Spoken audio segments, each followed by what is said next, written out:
This Jesus testimony might mess up your theology. 8 years ago, I was in East India training indigenous missionaries, and there's nothing like teaching people who have given up everything: family, friends, social status, and personal safety, all because Jesus has made them come alive in ways that most in the Western world could never understand. They're the ones that risk everything. So on the first day and after my teaching session, we broke for lunch. And food fellowship's a big deal, so students are stopping by to introduce themselves, and I asked them their story, their hopes, their dreams, and then one guy came up. Keep his privacy, which can be the difference between life and death there. I'll call him Micah. But he had this intensity, this gaze, this look of knowledge beyond his years. So I just went right to it. "Hey, Micah, how'd you meet Jesus?" "I met Jesus when I died," he said. He now had my attention. Micah said he'd been diagnosed with a weak heart early in life, but grew up in a rural but wealthy and devout Hindu home. He'd been schooled in multiple languages and was expected to go into business for his father. Never heard the name of Jesus, knew nothing of Christians, and was faithful to his gods. One day, in his early 20s, he felt his chest tighten, went numb, and he collapsed. And he remembered looking down at his body, his spirit floating above himself. He knew he was dead. As he hung above his body, Micah saw shadows shuffling towards him. And immediately I thought of the scene from that old Patrick Swayze movie, Ghost, right? Said fear gripped him as pure darkness surrounded him, but just as the shadows reached him, Micah saw a bright light, bright as the sun. And as the light grew brighter, he saw a great body of water like the ocean, with the white light looking as if it was walking towards him upon the waves. The shadows vanished from around Micah, and Micah could make out a man within the white light, pointing at Micah's body laying on the ground. And a voice came from the light. "You are mine. My name is Jesus. Find me."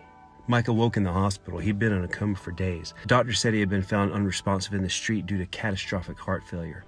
He was, for all intents and purposes, dead. However, someone, while waiting for help, began administering CPR, bringing him back from the brink. In the hospital, he was touch and go, but now was expected to make a full recovery with surgery that actually corrected numerous heart issues. When he told me this, opened his shirt to show me the massive cross-shaped scar that ran all the way down his sternum to his lower ribs. And weeks later, he was released from the hospital. And as his family wheeled him down the street into an awaiting car, they passed a telephone pole with the poster. And on that poster was a flyer for a local missionary school with the words, "Find Jesus."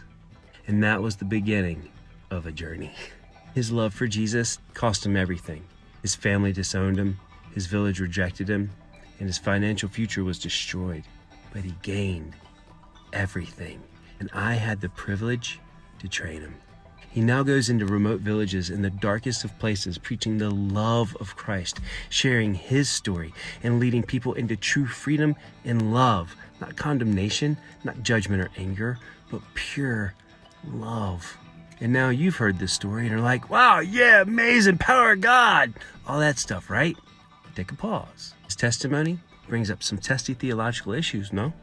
Micah had never believed in, believed on, had ever even heard the name of Jesus, and died. Micah hadn't received water baptism, prayer ministry, asked for forgiveness or remission of sins, nor had he led a life of progressive sanctification.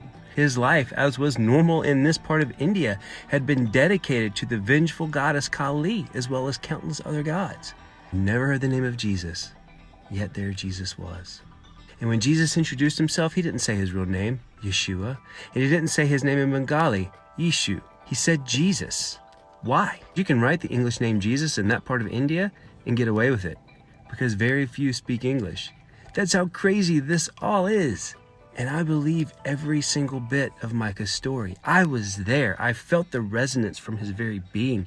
He had the scars to prove it, the intensity of his eyes, his faith, his dedication. These are things that will never leave me. When you meet someone who has physically met Christ, you know.